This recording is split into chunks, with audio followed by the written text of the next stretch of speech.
কি জিন্দা করতে পারবে? আল্লাহ এরপরে বলছেন আ'লাম আন্নাল্লাহা আলা কুল্লি শাইইন কাদির।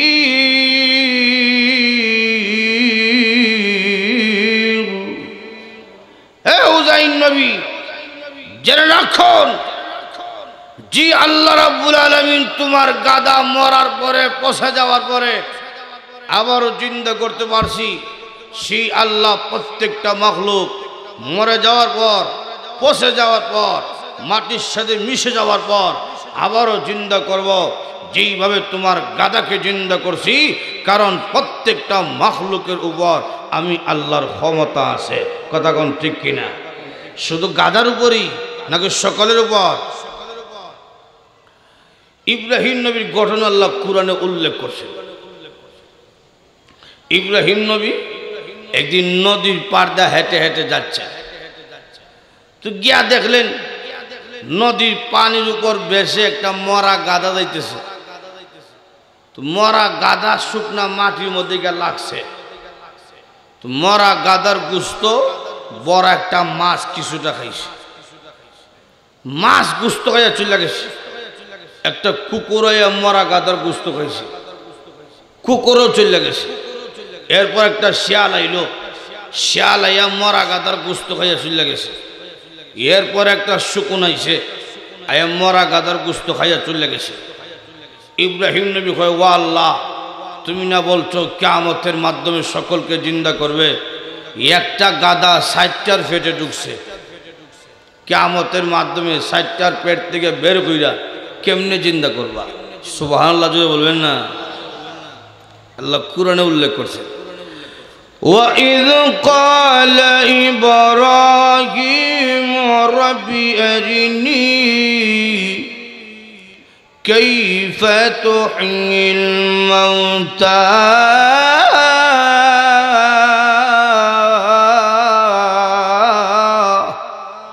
আল্লাহ জিন্দা করবেন কেমনে? ৬০টার পেট থেকে বের কইরা।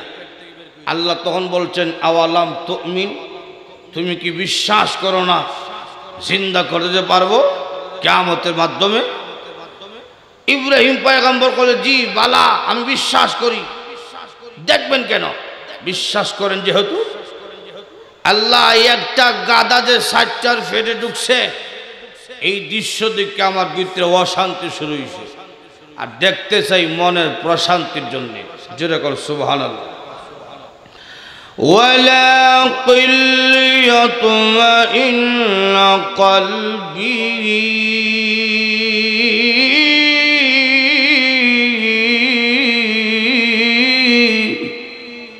আল্লাহ আপনি পারবেন কি পারবেন না সেটা দেখা আমার ইচ্ছা নয়, দেখতে চাই মনের প্রশান্তির জন্য। আল্লাহ তখন বলছেন, ফাখুদ আরবাআতাম মিনাত তাইর, ৪টা পাখি তুমি ধরো। ইব্রাহিম নবী ৪টা পাখি ধরলেন, জবাই করো। জবাই করছেন। ৬০টা পাখির শরীরকে একত্রিত করিয়া একবারে ফিসিয়া লাও। তো ইব্রাহিম নবী ৪টা পাখির শরীরকে একত্রিত করছে, একবারে ফিসিয়া লাইছে। ফিসার পরে এখন তো গুঁড়া মশলা আইছে। গুঁড়া মশলা আসার আগে খিতাদি মশলা করতো, ফাটা আর হুতাই। যখন ফাটা বুতাইলে মশলা করতো, মশলা করার পরে কোথায় গেছে পেঁয়াজ, কোথায় গেছে হলুদ, আর কোথায় গেল আপনার এই যে মরিচ, সিনা যেত না, সব কিছু একত্রিত করে লইলে। কথা কোন ঠিক কিনা? ইব্রাহিম নবী যখন ৬০টা পাখিরে পিসা একত্রিত করছে, তো কই গেছে কাকের গুস্ত, সিনার কোনো আলামত নাই। আল্লাহ তখন বলছেন, ৪টা অংশ করো। ৪টা অংশ করলাম, ৪টা অংশকে ৪টা পাহাড়ে রাখো। রাখলাম। এখন আল্লাহ বলছেন, যেই পাখিটা তোমার জিন্দা করতে মন চায় ওই পাখির মাথা হাতে নাও, নাম দুইটা ডাক দাও। ইব্রাহিম নবী কয়, আমি কাকের মাথা হাতে নিলাম, নাম দুইটা ডাক দিলাম। যেই মাত্র কাককে কাক বলে ডাক দিছি, আমি লক্ষ্য করে দেখলাম ৬০টা পাহাড়ের মধ্যে কাকের গোস্তগুলার মধ্যে দৌড়াদৌড়ি শুরু হয়ে গেছে। মুহূর্তের মধ্যে কাক জিন্দা হইয়া আমি ইব্রাহিম নবীর কাছে পৌঁছে গেছে। যেরকম সুবহানাল্লাহ। জিন্দা করার ক্ষমতা আল্লাহর আসেনি? এরপর আল্লাহ ডাক দেখায় ওয়া'লাম আন্নাল্লাহা আজিজুন হাকীম।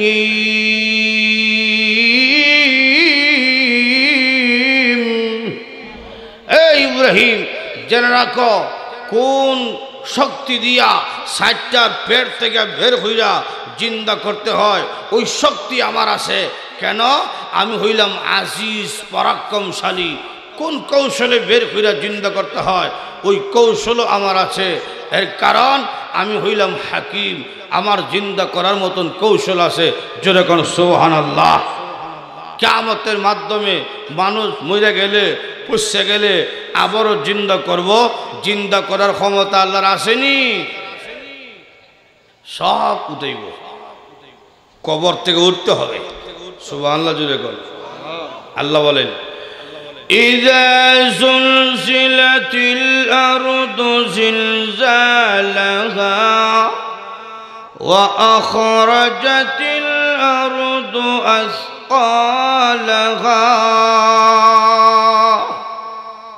এই জমিনে কম্পন শুরু হবে।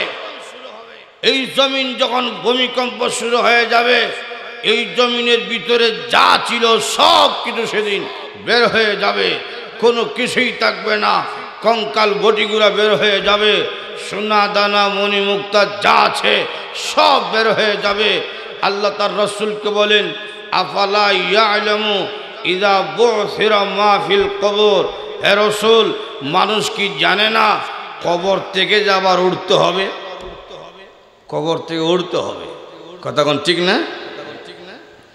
সর্বপ্রথম যিনি কবর থেকে উঠবেন তিনি হইলেন আমাদের নবী, বিশ্ব নবী, রাহমাতুল্লিল আলামিন। আর আল্লাহ রাব্বুল আলামিন আমাকে বলছেন আমি জান্নাতি। এখন আমি কার কথা বিশ্বাস করব? মূসা নবী বলছেন আল্লাহর গোলাম রে দাঁড়া, আমি যাচ্ছি তোর বাড়ি।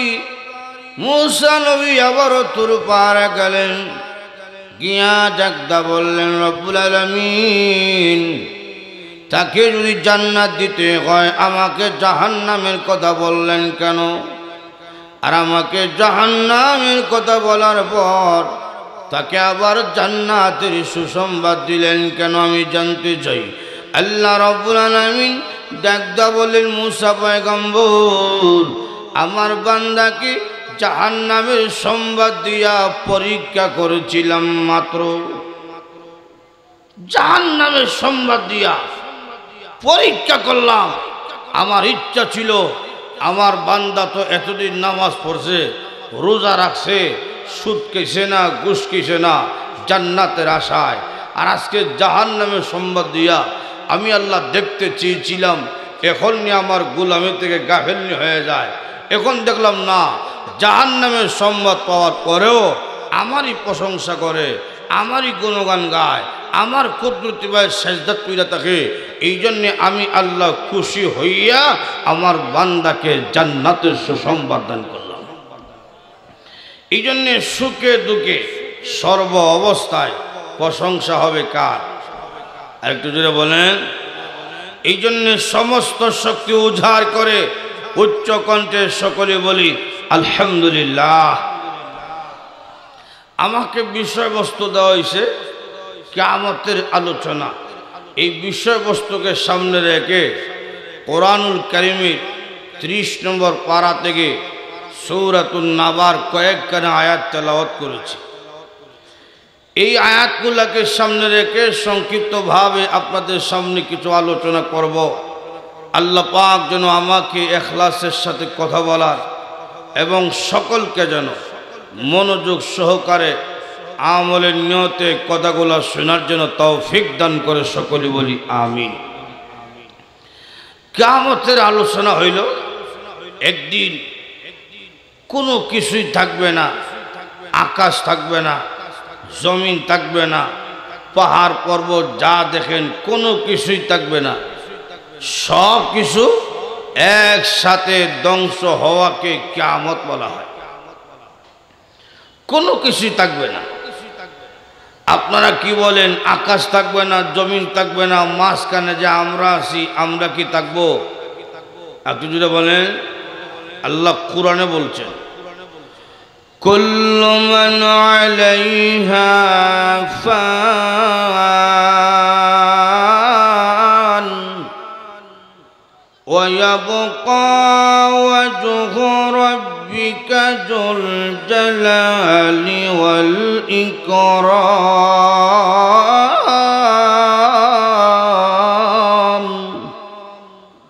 আল্লাহ বলেন সব কিছু ধ্বংস হয়ে যাবে, শুধু সম্মান ও মর্যাদার অধিকারী একমাত্র আল্লাহ থাকবেন বাকি।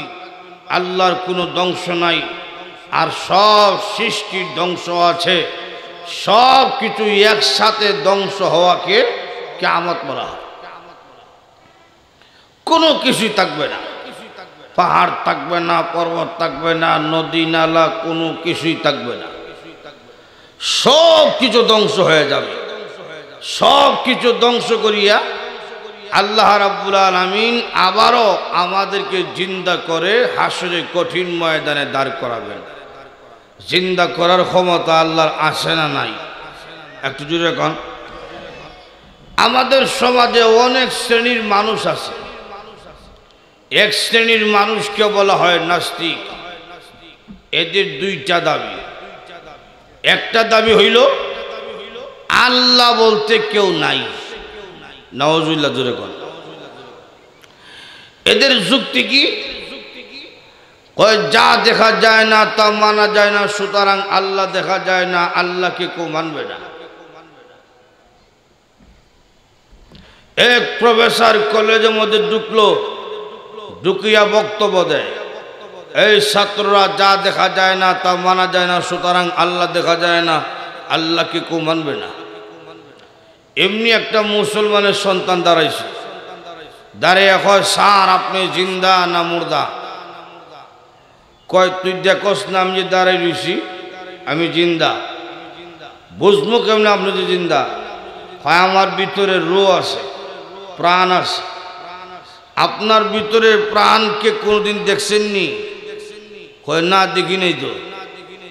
আপনার দেখেন নাই, আমরাও দেখি নাই। আপনার ভিতরে প্রাণকে বের কইরা টেবিলের উপরে রাখেন, দেহার পরে বিশ্বাস করবো আপনি যে জিন্দা। জাগা মতো লাগালো হয়েছে। কন্যা আর এটা দেখানো সম্ভব না, এটা বুঝে নিতে হয়। আমার ভিতরে প্রাণ আছে, এই জন্য আমি দাঁড়িয়ে আছি। আমার ভিতরে প্রাণ আছে, এই জন্য আমার হাত চলে, আমার পা চলে। তখন মুসলমানের সন্তানও চিৎকার দিয়া কয়, ঠিক তেমনিভাবে দুনিয়ার চরম চুকে আমার আল্লাহ দেখা সম্ভব নয়। আল্লাহর নিদর্শন থেকে বুঝে নিতে হয় আল্লাহ আছে, এই জন্য বিশাল আকাশ দাঁড়িয়ে আছে। আল্লাহ আছেন, এই জন্য বিশাল পৃথিবী চলতেছে। কথা কোন ঠিক কিনা? নাস্তিকদের 2 নম্বর দাবি যে পরকাল বলতে কিছু নাই, পরকালের কোনো জীবন নাই। আমরা মইরে যাইমু, পয়সা যাইমু, মাটির সাথে মিশিয়া যামু, আল্লাহ আর কাউরে জিন্দা করতে পারবে না। নাউজুবিল্লাহ, জোরে কর। জিন্দা করার মতন ক্ষমতা আল্লাহর আছে না নাই? আপনারা বলতে পারেন যে মইরা গেলে, পয়সা গেলে, মাটির সাথে মিশিয়া গেলে আল্লাহ কেমনে জিন্দা করে? এর জবাব হইল আমরা তো কিছুই ছিলাম না। না ছিল আমার হাত, না ছিল আমার পা, কোনো কিছুই ছিল না। এক ফোঁটা নাপাক পানি থেকে আল্লাহ পাক আমাদেরকে সৃষ্টি করছেন। কথা কোন ঠিক কিনা? আল্লাহ কুরআনে বলছে, হাল আতা আলাল ইনসানি হিনুম মিনাদ দাহর লাম ইয়াকুন শাইআম মাযকুরা।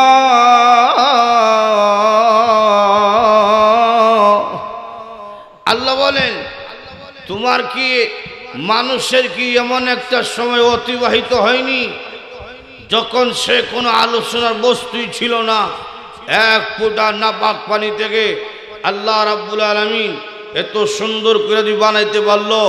আবারও মইরা গেলে, পচিয়া গেলে, মাটির সাথে মিশিয়া গেলে কিয়ামতের মাধ্যমে কি আবারও জিন্দা করতে পারবে না? জিন্দা যে করবেন এর অনেক দৃষ্টান্ত আনছেন কুরআনে। উজাইর একজন পয়গম্বর, বিশিষ্ট একজন নবী ছিলেন উজাইর নবী। তিনি একদিন ফিলিস্তিনের বাইতুল মুকাদ্দাসের সামন দিয়ে হেঁটে হেঁটে যাচ্ছেন। তো গিয়া দেখলেন একটা পাথর দ্বারা নির্মাণ করা একটা বিল্ডিং ছিল, একটা বালাখানা। এই বালাখানা ভেঙে গেছে, পাথর চাপায় পরে অনেক মানুষ মারা গেছে, চিনা যাচ্ছে না, মানুষগুলো পচে গেছে।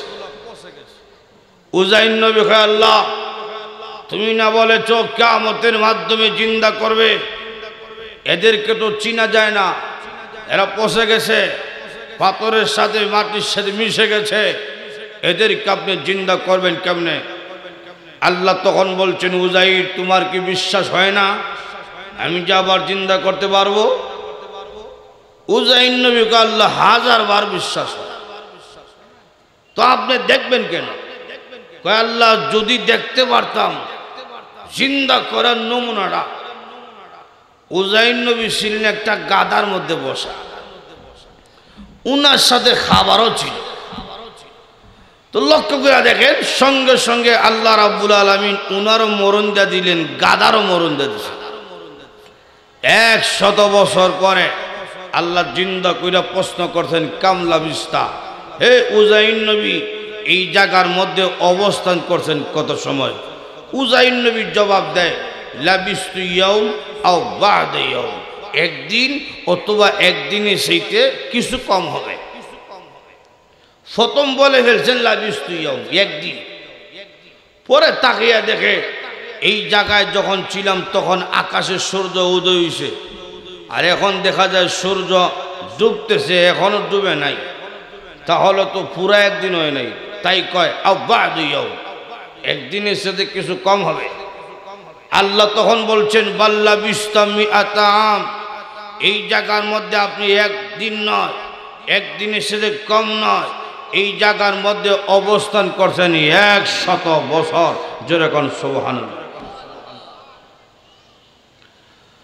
আল্লাহ রাব্বুল আলামিন এরপরে উজাইর নবীকে বলছেন, ফানজুর ইলা তুআমিকা ওয়া শারাবিকা লাম ইয়াতাসান্নাহ,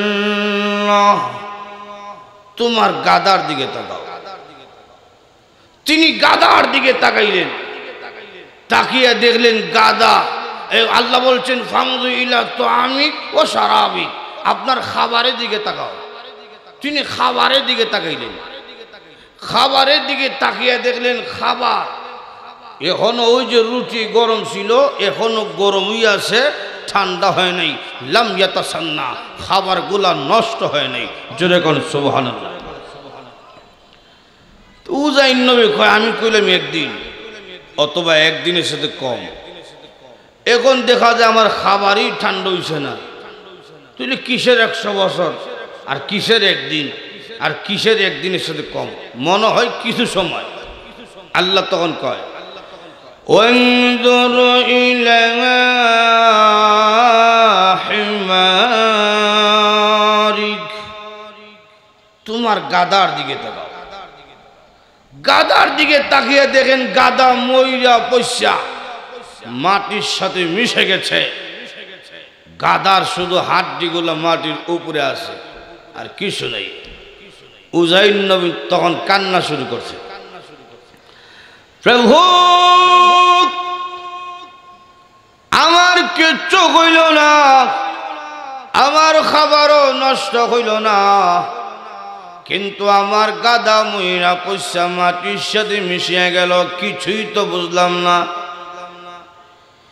এমনি আল্লাহ রাব্বুল আলামিন ডাক দা বলছেন, ও নবী উজাইর, তুমি না আমাকে প্রশ্ন করেছিলে মানুষ মইরা গেলে পয়সা গেলে পাথরের সাথে মাটির সাথে মিশিয়ে গেলে আমি আল্লাহ কেমনে জিন্দা করব, তুমি না দেখতে চেয়েছিলে? এ উযাইর, সব মানুষ মইরা গেলে পচে না, আমি আল্লাহ ইচ্ছা করলে তোমার খাবারের মতন এবং তোমার মতন তোমার গাদাকেও না পচাইয়া রাখার মতন ক্ষমতা আমার ছিল। কথা কোন ঠিক কিনা? সব মানুষ মইরা গেলে পচে না, নবী রাসূলগণ পচবেন তো দূরের কথা, নবী রাসূলের শরীর মুবারকে কবরের মাটি চাপ পর্যন্ত দেয় না। জোরে কোন সুবহানাল্লাহ। শহীদের লাশ পচে না, এমন অসংখ্য ঘটনা আছে। আল্লাহর প্রিয় বান্দাগণ পচবে তো দূরের কথা, কবরে থেকে থেকে আল্লাহ রাব্বুল আলামিনের কুরআনুল কারীম তেলাওয়াত করতেছে, সব পচে না। আর যদি পচিয়া যায় কেমনে চিল্লা করব, এই ক্ষমতাও আমি আল্লাহর আছে। ও উযাইর, তোমার গাদা তো মইরা পুষে একবারে মাটির সাথে মিশিয়া গেছে। উযাইর, আমি আল্লাহ কি তোমার গাদাকে আবার জিন্দা করে কি তোমাকে দেখাবো? উযাইর নবী বলেন, ও রব্বুল আলামিন, আমি দেখবো কেমনে আবার গাদাকে জিন্দা করেন। এমনি আল্লাহ রাব্বুল আলামিন গাদার প্রতি নির্দেশ জারি করে দিলেন, গাদারে জিন্দা হয়ে দাঁড়িয়ে যাও। উযাইর নবী বলেন, আমি লক্ষ্য করে দেখলাম যেই মাত্র আল্লাহ রাব্বুল আলামিন গাদার প্রতি নির্দেশ জারি করলেন, উযাইর নবী বলেন, আমি তাকিয়ে দেখি সময় গেল না, দেরি হইল না, মুহূর্তের মধ্যে পূর্বের গাদা মাটি থেকে জিন্দা হয়ে দাঁড়িয়ে গেছে। জিন্দা করার ক্ষমতা আল্লাহর আছে না নাই? উযাইর নবী কয়, আমি দেখতেছি আমার সামনে গাদার হাড্ডিগুলো জমা হইতেছে, একটা আরেকটার সাথে জোড়া লাগতেছে, গোস্ত হইল, এরপরে চামড়া হইল, এরপরে লাভ দাঁড়িয়ে গেছে। সুবহানাল্লাহ, জোরে কোন। আল্লাহ কি শুধু গাদা কি জিন্দা করতে পারছে? শুধু গাদারই না, সকলকে জিন্দা করতে পারবে আল্লাহ। এরপরে বলছেন, আ'লাম আন্নাল্লাহ আলা কুল্লি শাইইন কাদির।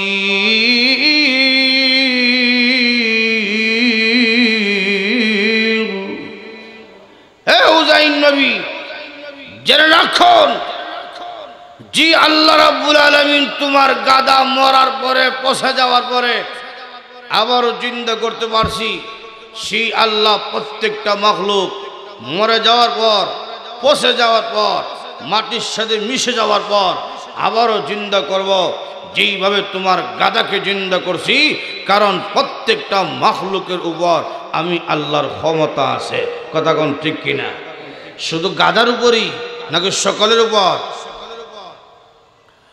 ইব্রাহিম নবীর ঘটনা আল্লাহ কুরআনে উল্লেখ করছে। ইব্রাহিম নবী একদিন নদীর পার দিয়ে হেঁটে হেঁটে যাচ্ছে, তো গিয়া দেখলেন নদীর পানির উপর বেশে একটা মরা গাদা যাইতেছে। তো মরা গাদা শুকনা মাটির মধ্যে গিয়ে লাগছে। তো মরা গাদার গুস্ত বড় একটা মাছ কিছুটা খাইছে, মাছ গুস্ত খাইয়া চলে গেছে। একটা কুকুর মরা গাদার গুস্ত খাইছে, কুকুরও চলে গেছে। এরপর একটা শিয়াল আইলো, শিয়াল আইয়া মরা গাদার গুস্ত খাইয়া চলে গেছে। এরপর একটা শকুন আইছে, আয়া মরা গাদার গুস্ত খাইয়া চলে গেছে। ইব্রাহিম নবী কয়, ওয়া আল্লাহ, তুমি না বলছো কিয়ামতের মাধ্যমে সকলকে জিন্দা করবে? একটা গাদা ৬০টার পেটে ঢুকছে, কিয়ামতের মাধ্যমে ৬০টার পেট থেকে বের কইরা কেমনে জিন্দা করবা? সুবহানাল্লাহ, যদি বলবেন না। আল্লাহ কুরআনে উল্লেখ করছে, وإذ قال إبراهيم رب أرني كيف تحيي الموتى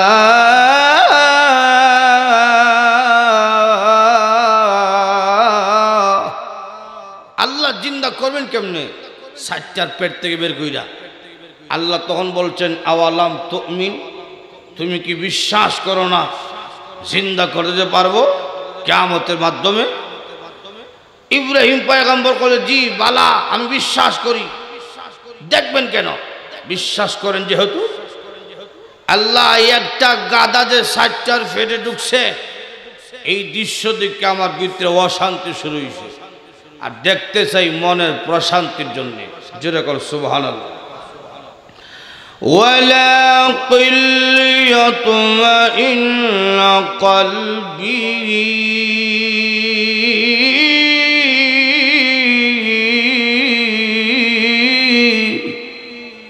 আল্লাহ আপনি পারবেন কি পারবেন না সেটা দেখা আমার ইচ্ছা নয়, দেখতে চাই মনের প্রশান্তির জন্যে। আল্লাহ তখন বলছেন ফাখুদ আরবাআতাম মিনাত তাইর, 4টা পাখি তুমি ধরো। ইব্রাহিম নবী 4টা পাখি ধরলেন, জবাই করো। জবাই করছেন। 4টা পাখির শরীরকে একত্রিত করিয়া একবারে ফিসিয়া লাও। তো ইব্রাহিম নবী 4টা পাখির শরীরকে একত্রিত করছে, একবারে ফিসিয়া লাইছে। ফিসার পরে এখন তো গুঁড়া মশলা আইছে। গুঁড়া মশলা আসার আগে খিতাদি মশলা করতো ফাটা আর হুতাই। যখন ফাটা বুতাইলে মশলা করতো, মশলা করার পরে কোথায় গেছে পেঁয়াজ, কোথায় গেছে হলুদ, আর কোথায় গেল আপনার এই যে মরিচ, সিনা যাইতো না, সব কিছু একত্রিত করে লইলে। কথা কোন ঠিক কিনা? ইব্রাহিম নবী যখন 4টা পাখিরে পিসা একত্রিত করছে, তো কই গেছে কাকের গুস্ত, সিনার কোনো আলামত নাই। আল্লাহ তখন বলছেন 4টা অংশ করো। 4টা অংশ করলাম, 4টা অংশকে 4টা পাহাড়ে রাখো। রাখলাম। এখন আল্লাহ বলছেন যেই পাখিটা তোমার জিন্দা করতে মন চায় ওই পাখির মাথা হাতে নাও, নাম দুইটা ডাক দাও। ইব্রাহিম নবী কয় আমি কাকের মাথা হাতে নিলাম, নাম দুইটা ডাক দিলাম। যেই মাত্র কাককে কাক বলে ডাক দিছি, আমি লক্ষ্য করে দেখলাম 4টা পাহাড়ের মধ্যে কাকের গোস্তগুলার মধ্যে দৌড়াদৌড়ি শুরু হয়ে গেছে। মুহূর্তের মধ্যে কাক জিন্দা হইয়া আমি ইব্রাহিম নবীর কাছে পৌঁছে গেছে। জোরে কোন সুবহানাল্লাহ। জিন্দা করার ক্ষমতা আল্লাহর আসেনি? এরপর আল্লাহ ডাক দেখায় ওয়া'লাম আন্নাল্লাহা আজিজুন হাকীম।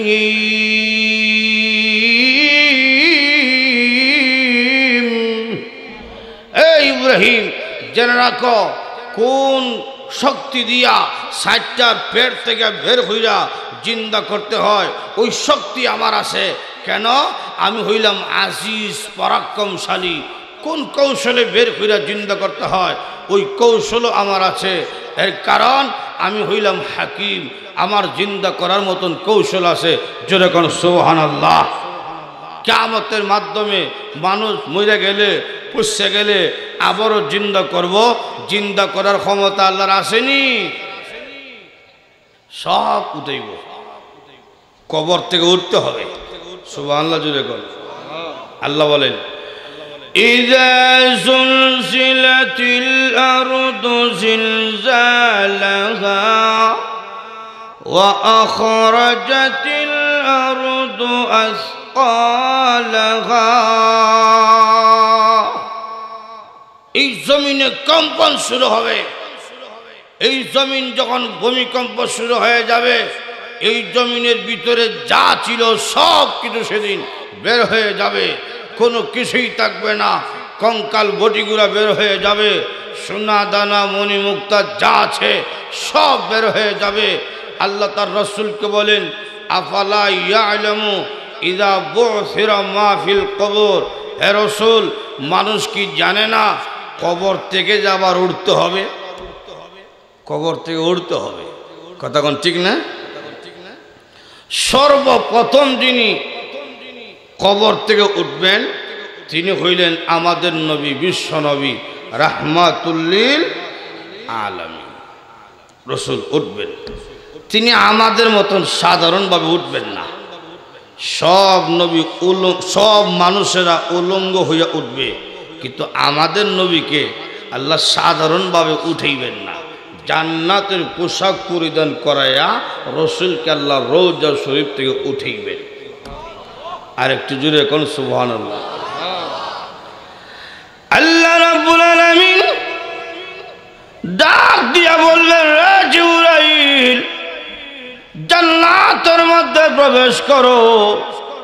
আমি আমার বন্ধুর জন্য যে জান্নাতের পোশাক বানিয়ে রাখছি, জান্নাতের পোশাক নিয়ে যাও। আমার বন্ধুকে জান্নাতের পোশাক পরিধান করাইয়া রওজা শরীফ থেকে উঠাইবা। এমনি জিবরাইল জান্নাতের পোশাক নিয়ে দুনিয়ার জমিনে আসবে। আসিয়া দেখবে নবীজির রওজা মুবারক চিনা যায় না। জিবরাইল ডাকদা বলবে, রব্বুল আলামিন, কই আপনার বন্ধু রওজা মুবারক তো আমি চিনতে পারি না, কোথায় আপনার বন্ধু রওজা? এমনি আল্লাহ রাব্বুল আলামিন ডাকদা বলবে, জিবরাইল, আমার আরশের নিচ থেকে একটা নূরের রশ্মি জ্বলতেছে। ওই নূরের রশ্মির নিচে আমার রাহমাতুল লিল আলামিন ঘুমায়া গেছে। যেরকম সুবহানাল্লাহ। এমনি জিবরাইল নবীজির রওজা মুবারকের কাছে যাবে, গিয়ে আল্লাহর হাবিব রাহমাতুল লিল আলামিনকে সালাম দিবে। আসসালাতু ওয়াসসালামু আলাইকা ইয়া রাসূলুল্লাহ, ইয়া হাবিবাল্লাহ। ওগো নবীজি, উঠে যান, কিয়ামতের মাঠ কায়েম হয়ে গেছে। এমনি নবীজি বলেন, জিবরাইল যখন আমাকে সালাম দিবি, এমনি আল্লাহ রাব্বুল আলামিন আমার রওজা শরীফের মাটিকে দুই দিকে সরিয়ে দিবেন। নবীজির মাথা মোবারক সেদিন বের হয়ে যাবে। এমনি জিবরাইল নবীজির কাছে জান্নাতে পোশাক ছেড়ে দিবে। নবীজি ডাকদা বলবেন, জিবরাইল, পোশাক পরিধান করব পরে, আগে আমি জানতে চাই কিয়ামতের মাঠ কি কায়েম হয়ে গেছে। রে জিবরাইল, আল্লাহ রাব্বুল আলামিন আমাকে বলেছেন, ও নবী, আমি আল্লাহ ওই দিন আপনাকে উঠাবো যেই দিন কিয়ামতের মাঠ কায়েম হয়ে যাবে। ওরে জিবরাইল, আমি জানতে চাই কিয়ামতের মাঠ কি কায়েম হয়ে গেছে। কিয়ামতের মাঠ যদি কায়েম হয়ে যায়, আমার গুনাহগার উম্মতের বেলায় আল্লাহ রাব্বুল আলামিন কি সিদ্ধান্ত করছেন ওইটাকে আমার শোনাও। যতক্ষণ পর্যন্ত আমার উম্মতের সুসংবাদ আমাকে না দেওয়া হবে, আমি নবী ঘোষণা করে দিলাম জান্নাতের পোশাক পরিধান করব না। জোরে কোন সুবহানাল্লাহ। কেমন নবী, উম্মতের প্রতি নবীর কেমন ভালোবাসা। এই দুনিয়ার জমিন থেকে যেদিন বিদায় হয়ে যাবে, উম্মতের চিন্তা নবীজি কান্না করে। রওজা শরীফ থেকে যেদিন উঠবে, সেদিন উম্মতের চিন্তা নিয়ে নবীজি রওজা শরীফ থেকে বের হবে। এমনি জিবরাইল বলবেন, নবী, এখনো কোনো নবী রাসূলগণ কবর থেকে ওঠেন নাই, কোনো মানুষ কবর থেকে ওঠেন নাই। আপনি হলেন শ্রেষ্ঠ নবী, আপনার সম্মান বেশি।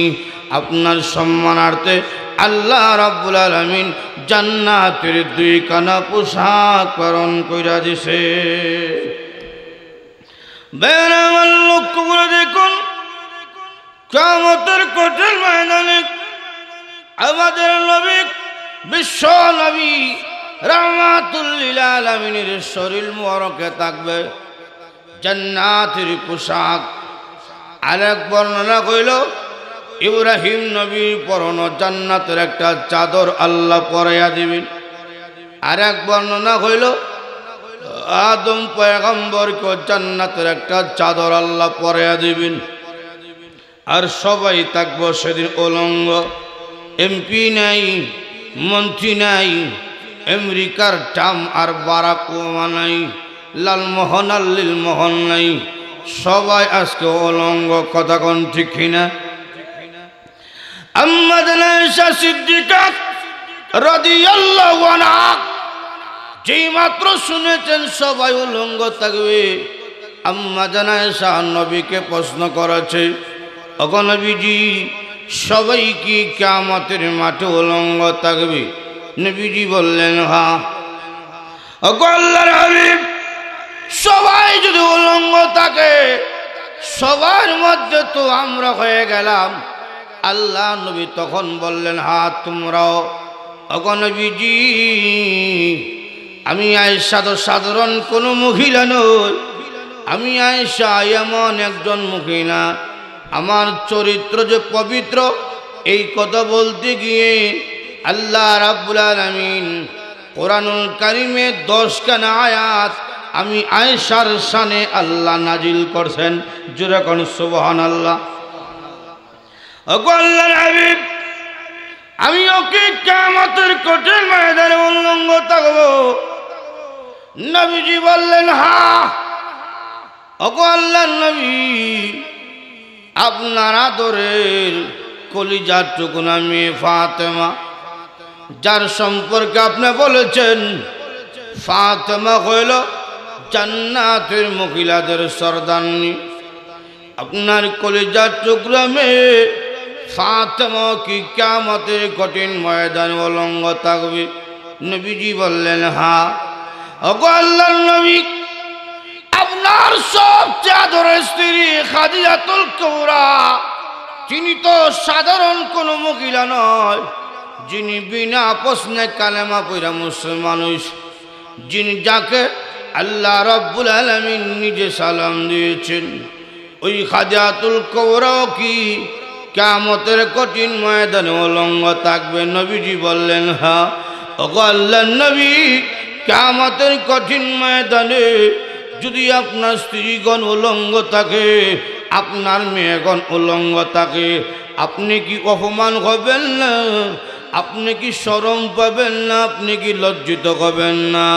রাসূল ডাক দেখো আয়েশা তুমি কি মনে করেছো হাসরের মাঠ দুনিয়ার রাস্তাঘাটের মতন হবে? দুনিয়ার মতন মানে দুনিয়ার জমিনে দেখবেন কোন মহিলা যদি 4 ফিট বুরকা ভরিয়া মুরিয়া মারিয়া হাঁটিয়া যায়, যুবক তাকায়, বুড়াও তাকায়। কথা কোন ঠিক কিনা? নবীজি বলেন গো আয়েশা দুনিয়ার মতন নয়, হাসরের কঠিন ময়দানে একজন আরেকজনের লজ্জাস্থান দিয়া তাকাবে দূরের কথা গো, নিজের পণে যে কাপড় নাই এই কথাটা পর্যন্ত মানুষের স্মরণ থাকবে না। বের আমার লক্ষ্য করে দেখুন, এমন একটা মাঠ যেই মাঠের কথা আল্লাহ তাআলা বলছেন মিকদারুহু 50 আলফ সানা, একটা দিন হইল 50,000 বছরের সমান হবে। হাসরের মাঠের একটা দিন, যেই দিন পায়ের মধ্যে কোনো জুতা নাই, পরনে কোনো কাপড় নাই, মাথার উপরে ছাতা নাই, মাথার কাছে থাকবে সূর্য, সবকে আল্লাহ উঠাইয়া দমক দেওয়া শুরু করবে, সকলকে আল্লাহ উঠাইয়া দমক দিবে। লিমানিল মুলকুল ইয়াউম, বলো আজকের দিনের রাজত্ব কার? আইনা নমরুদ, আইনা কারুন, আইনা সাদ্দাত, এইভাবে আল্লাহ হুঙ্কার দিবেন। আল্লাহ বলবেন আজকের দিনে কথা বলতে হইলে আমি আল্লাহর অনুমতি ছাড়া কেউ কথা বলতে পারবা না। জোরে কোন সুবহানাল্লাহ। দুনিয়ার জমিনে এমপিত্ব পাইয়া, মন্ত্রিত্ব ভাইয়া, রাজত্ব ভাইয়া ইসলামের বিরুদ্ধে কথা বলছো, ক্ষমতা ছিল, আর আজকের দিনের রাজত্ব কার বলো? আজকের দিনে কথা বলতে হইলে আমার অনুমতি লাগবে, আল্লাহর অনুমতি ছাড়া কিয়ামতের দিন কেউ কথা বলতে পারবে না। কথা কোন ঠিক কিনা? আল্লাহ কুরআনে বলছে ইয়াউমা ইয়াকুমুর রূহু ওয়াল মালায়েকা লা ইয়াতাকাল্লামুনা ইল্লা মান আযিনা লাহুর রাহমান। আল্লাহ বলবেন ফেরেশতারা সব লাইনে দাঁড়াও, রূহ তুমিও দাঁড়াও, কেউ কথা বলতে পারবা না আমার অনুমতি ছাড়া। আল্লাহর হুঙ্কার শুনিয়া নবীরা পর্যন্ত আতঙ্কিত, ফেরেশতারা পর্যন্ত আতঙ্কিত, কেউ কোনো কথা কয় না। আল্লাহ বলতেছেন আজকের দিনে রাজত্ব কার? আইনা নমরুদ, আইনা সাদ্দাত, আইনা কারণ, তোমরা কোথায়? দুনিয়ার জমিনে আমার বিরুদ্ধে কথা বলেছ, দুনিয়ার জমিনে ক্ষমতা পাইয়া ইসলামের বিরুদ্ধে কথা বলেছিলে, খোদা দাবি করছিলে, আসো আমার সামনে। রসুল বলেন কিয়ামতের কঠিন ময়দানে আল্লাহর সামনে দাঁড়াইয়া কথা বলার সাহস সেদিন কারো থাকবে না, গোটা হাসরবাসী থাকবে নিস্তব্ধ, কেউ কোনো কথাই বলে না, সব আতঙ্কিত। নবীরা নিষ্পাপ মাসুম, কোনো গুনাহ নাই, সবাই আতঙ্কিত। ফেরেশতারা নিষ্পাপ, কোনো গুনাহ নাই, কিন্তু আল্লাহর হুঙ্কার শুনিয়া সবাই আতঙ্কিত। আল্লাহকে কে বলবে? আল্লাহ রাগ করেন না। নর্মাল পানি আছে কেন? এটা ঠান্ডা মনে হয়, নর্মাল দিয়ে। আল্লাহ বলবেন একটু জিকির করি, লা ইলাহা ইল্লাল্লাহ।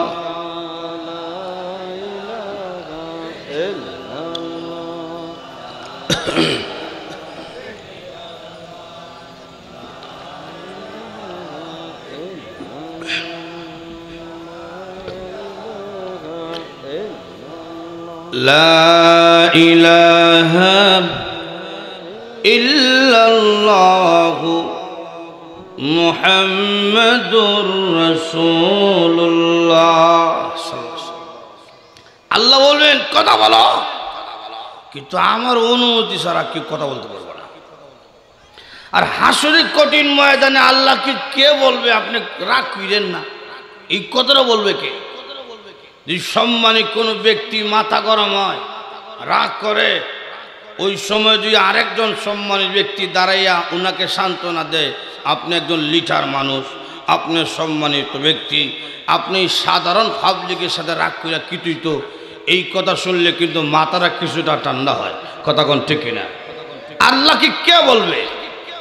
আপনি সকলে মুনি গোলামরে দমক দেয়, কি তো এই কথা বলবে কে? কথা বলার তো সাহস কারণ নাই।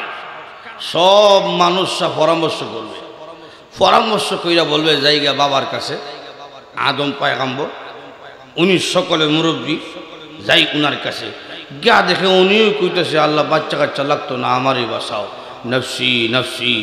সব মানুষরা কইব ও বাবা আদম ইশফা লানা ইলা রব্বিকা, আপনার রবের কাছে একটু সুপারিশ করেন যেন আল্লাহ বিচারটা শুরু করে ফেলে। আদম পয়গম্বর বলবেন আব্বা ডাকিস না, এটা হাসরের মাঠ, আসল বাবা দুই কয় আব্বা ডাকিস না, বন্ড বাবারে হারিকেল জ্বালাইয়াও হাসরের মাঠে কুজ্জ হইবেন না। কথা কোন ঠিক কিনা? বেরামার লক্ষ্য করে দেখুন, কিয়ামতের কঠিন ময়দানে আদম পয়গম্বর বলবে আমার দ্বারা সম্ভব নয় আল্লাহর সামনে দাঁড়িয়ে কথা বলার, আমার সাহস নাই। দূর দে ওই যে নূহ নবী দেখা যায়, ওনার কাছে তোমরা দৌড়াও। সব মানুষেরা নূহ নবী দরবারে যাবে। নূহ নবী দরবারে গিয়া দেখি তিনিও উম্মতি উম্মতি বলে কান্দে না, তিনিও কান্দে নফসি নফসি। অনু পয়গম্বর হাসরবাসী আমরা এসেছি আপনার কাছে, একটু সুপারিশ করেন গো, যেন আল্লাহ রাব্বুল আলামিন বিচারটা শুরু করে দেয়। নবী বলবেন আমার দ্বারা সম্ভব নয়, তোমরা দৌড় দিয়ে যাও ইব্রাহিম নবীর দরবারে যাও। ইব্রাহিম নবীও তানিয়ে দিবেন, যাবে সবাই মূসা নবীর কাছে, মূসা নবীও তানিয়ে দিবেন, সকল যাবে ঈসা নবীর কাছে। ঈসা নবী বলবেন রে হাসরের মানুষেরা, আজকে নবী রাসূলের দরবারে ঘোরাঘুরি করে সময় নষ্ট করে লাভ নাই।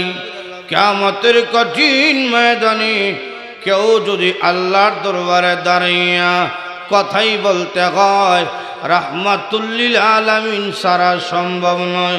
জোরে কোন সুবহানাল্লাহ। বেরামাল লক্ষ্য করে দেখুন, সব মানুষেরা রাহমাতুল লিল আলামিনের দরবারে গেছে। বেরামাল লক্ষ্য করে দেখুন, হাসরে কঠিন ময়দানে আদম পয়গম্বর থেকে নিয়া ঈসা পয়গম্বর পর্যন্ত নিজের জন্য কান্দে, নফসি নফসি নফসি, আল্লাহ উম্মত লাগবে না, আল্লাহ আমারে বাঁচাও। হাসরে কঠিন ময়দানে সব মানুষেরা আল্লাহর হাবিব রাহমাতুল লিল আলামিনের দরবারে গিয়া দেখে নবীও কাঁদতেছেন, কিন্তু নবীজি ফাতেমার জন্য কান্দে না, হাসান হুসাইনের জন্য কান্দে না, আয়েশা খাদিজা কইয়া কান্দে না, নিজের জন্য কান্দে না। নবীজি কান্দে, রব্বি হাবলি উম্মতি। সব মানুষেরা নবীজি দরবারে দাঁড়াইয়া কান্না শুরু করে দিবে। ওগো রাহমাতুল লিল আলামিন, ঘুরেছি হাসরের মাঠ, ঘুরে ঘুরে এসেছি আপনার দরবারে। আদম পয়গম্বর বাবা হইয়া আমাদের জন্য একটু সুপারিশ করলেন না। নূহ নবী তিনিও আমাদের জন্য আল্লাহর দরবারে সুপারিশ করলেন না। ইব্রাহিম নবী, মুসা নবী কেউ আমাদের জন্য সুপারিশ করলেন না। এসেছি আপনার দরবারে, আপনি তাড়িয়ে দিলে বলেন গো আল্লাহর দরবারে কে কান্না করবে? আল্লাহর দরবারে একটু সুপারিশ করুন যেন আল্লাহ রাব্বুল আলামিন বিচারটা শুরু করে দেয়। এমনি নবীজি বলেন, আমার কাছে যখন সব মানুষেরা আসবে আমি নবী তাড়িয়ে দিব না, ফিরিয়া দিব না, দেরি করব না, সঙ্গে সঙ্গে আল্লাহর কুদরতি পায়ে সিজদা করিয়া আল্লাহর দরবারে কান্না শুরু করে দিব। জোরে কোন সুবহানাল্লাহ। আল্লাহ রাব্বুল আলামিন বলেছেন কথা বলবা না, কথা বলতে গেলে অনুমতি লাগবে। নবীজি বললেন আমি কথা বলবো না, আমি প্রশংসা শুরু করে দেব। নামাজের মধ্যে কথা বললে নামাজ নষ্ট হইয়া যায়, কিন্তু নামাজের মধ্যে আল্লাহর প্রশংসা করলে নামাজ নষ্ট হয় না। যেরকম ঠিক কিনা? আলহামদুলিল্লাহি রাব্বিল আলামিন। সমস্ত প্রশংসা কার? নামাজও আসেনি, নষ্ট হয়েছে নামাজ। নবীজিও বলেন আল্লাহ রাগ করেছেন, বলছেন কথা বলবো না, আমি কথা বলবো না। প্রশংসা করতে তো আল্লাহ নিষেধ করেন নাই। নবীজি আল্লাহর প্রশংসা শুরু করেছে, আনতাজুল জালালি ওয়াল ইকরাম, আনতাল হাইয়ুল কাইয়ুম, আনতা রব্বুস সামাওয়াতি ওয়াল আরদ, রব্বুল আলামিন। হাসরে কঠিন ময়দানে যারা আছি সব তো আপনার গোলাম, আপনি সকলের মুনিব, আপনি হলেন সম্মান ও মর্যাদার অধিকারী, আপনি হলেন আকাশ জমিনের মালিক। বাবু গো, এত কিছু সম্মানিত আকারে পারে আপনি গোলামরে দমক দেয়া কি হইতো? আপনার সমকক্ষ তো কেউ নেই গো আল্লাহ। জোরে কোন সুবহানাল্লাহ। হে রব্বুল আলামিন, আমি মুহাম্মদ দুনিয়ার জমিনে রাজত্ব গ্রহণ করি নাই, গোলামিয়ত গ্রহণ করেছিলাম। এই জন্য কোনোদিন বেটাগিরি দেখাইয়া হাঁটি নাই, গোলামের মতন হাঁটতাম। যখন বসতাম গোলামের মতন বসেছি, যখন খাইতাম গোলামের মতন খেয়েছি, যখন ঘুমাইতাম গোলামের মতন ঘুমাইতাম। এমন রাত গেছে আল্লাহর হাবিব রাহমাতুল লিল আলামিন এক পা উঠাইয়া আরেক পায়ের মধ্যে বর দিয়া সারাটা রাত কুরআন তেলাওয়াত করতেন আর বলতেন, ও খোদা আমি তোমার গোলাম, তার গোলামের মতন দাঁড়াইলাম। ও রব্বুল আলামিন, কিয়ামতের কঠিন ময়দানে আপনি যে ধমক দেওয়া শুরু করেছেন, বলেন গো এই মুহাম্মদ নামক গোলামটা যাবে কোথায়? এমনি আল্লাহ রাব্বুল আলামিন বলবেন, ওগো নবীজি ইরফা রাসাকা, আপনার মাথা ওঠান, আপনি আর কান্না করেন না। আপনার প্রশংসা শুনে আমি আল্লাহর রাগ গুসা ঠান্ডা হয়ে গেছে। আল্লাহ তাআলা তখন কথা বলবেন, আল্লাহ বলবেন, নবী কিয়ামতের কঠিন ময়দানে আপনাকে সর্বপ্রথম কথা বলার অনুমতি প্রদান করলাম। রসুল বলবো, আল্লাহ বিচারটা শুরু করে দিন, রসুল উম্মতের জন্য পেরেশান হয়ে যাবে। আল্লাহ তখন বলবেন, নবী আপনি উম্মতের জন্য পেরেশান হইয়েন না, আমি আল্লাহ উম্মতের বেলায় আপনাকে আমি আল্লাহ অসন্তুষ্ট করব না। জোরে কোন সুবহানাল্লাহ। কিয়ামতের কঠিন ময়দানে মা তার সন্তান ভুলে গেছে, বাবা তার সন্তান ভুলে গেছে, নবীরা উম্মত ভুলে গেছে, কিন্তু বিশ্ব নবী রাহমাতুল লিল আলামিন তার গুনাহগার উম্মতকে বলবেন না। জোরে কোন সুবহানাল্লাহ। কিয়ামতের দিন কঠিন ময়দানে আল্লাহ তাআলার দরবারে দাঁড়াইয়া প্রত্যেকটা নিয়ামত সম্পর্কে জিজ্ঞাসিত হবে। আল্লাহ বলছেন, কিয়ামতের কঠিন ময়দানে প্রত্যেকটা নিয়ামত সম্পর্কে জিজ্ঞেস করা হবে, প্রত্যেকটা নিয়ামত সম্পর্কে। সুম্মা লা তুসআলুন্না ইয়াউমাইযিন আনিন নাঈম, প্রত্যেকটা নিয়ামত সম্পর্কে সকলকে জিজ্ঞেস করা হবে। আল্লাহ রসুল বলেন, কিয়ামতের কঠিন ময়দানে যদি আল্লাহর দয়া মায়া না হয়, কোনো মানুষ হিসাব দেওয়া সম্ভব না। কেউ হিসাব দিতে পারবেন? কেউ পারবেন না। সারা জিন্দগি বাদ দেন, যদি আল্লাহ তাআলা জিজ্ঞেস করে একদিনের হিসাব দাও, একদিনেরও হিসাব দেওয়া সম্ভব না। কথা কোন ঠিক কিনা? আজকে সারা দিনে কয়েক গ্লাস পানি খেয়েছেন, হিসাব আসেনি? হিসাব আছে? সারা বছরটা কেন দেব? কেউ আমল দেখায়ও সুদা সম্ভব না। রসুল বলেন, বনি ইসরাইলের এক ব্যক্তি 500 বছরে আমল লইয়া আল্লাহর দরবারে হাসরের মাঠে দাঁড়াবে। আল্লাহ তখন বলবেন, কিরে জান্নাতে যাবি? সে তখন বলবে, আল্লাহ আমল তো করছি জান্নাতে যাওয়ার জন্যে। আল্লাহ তখন বলবেন, দয়া করতেইব নাকি এমনি? আমার আমল আছে, আমাকে দয়া করতেইব না, যার আমল নাই তাকে আপনি দয়া করেন। আল্লাহ কয়, দেখছো করবারটা? আচ্ছা ঠিক আছে, জান্নাতে যাইবার আগে একটু গুইরায় হাসরের মাঠ। হাসরের মাঠ ঘুরতে গেছে। এখন হাসরের মাঠ যখন চক্কর দিতে গেছে, সূর্যের গরমে নিষেধ তামার গরমে চতুর্দিকে জাহান্নামের আগুন দাও দাও করে জ্বলতেছে। জাহান্নামের আগুনের গরমে কলিজা শুকিয়ে গেছে, গলা শুকিয়ে গেছে, জিহ্বা শুকিয়ে গেছে। এমনি তখন চিৎকার দিয়ে পানি পানি পানি, কলিজা শুকিয়ে গেছে। তো আল্লাহ তখন একজন ফেরেশতা প্রেরণ করবেন, তার সামনে দিয়া পানি নিয়ে আসা যাওয়া কর, পানি লইয়া দিস না, আসা যাওয়া কর, দেহা পানি। যখন পানি দেখবে তখন চিৎকার দিয়ে, ভাই আমার 1 গ্লাস পানি দাও। পানিওয়ালা বলবে, 1 গ্লাস পানির মূল্য 500 বছরের আমল। বেটার তো 500 বছর আমল আছেই। জি ভাই নেন, দেন 1 গ্লাস।